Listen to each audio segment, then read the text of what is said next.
Dan tim BAIS PD tewas ditembak, senjata diambil pelaku.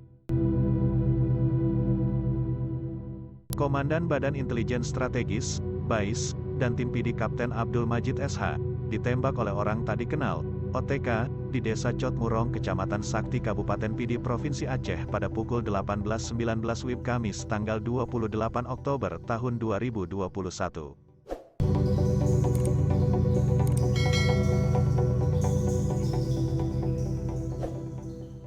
Sebelum kejadian, korban mengemudi mobil Toyota Fortuner warna putih dengan nomor polisi BL1598NH ke arah tempat kejadian perkara, TKP.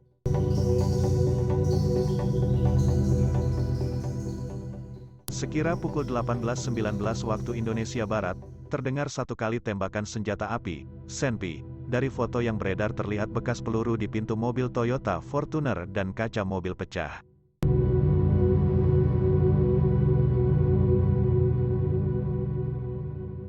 Saat ini jenazah TNI Abdul Majid sudah dibawa ke Rumah Sakit Umum Daerah, RSUD PD. Pengantaran jenazah dan tim BAIS PD Kapten Majid.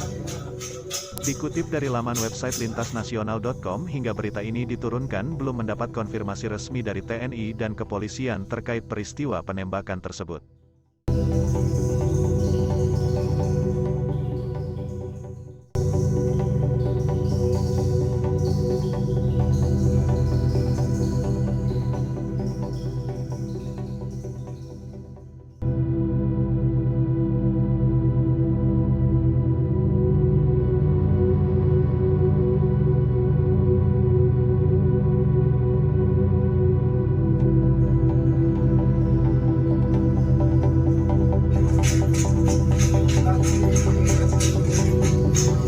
Pengantaran jenazah dan tim BAIS PD Kapten Majid.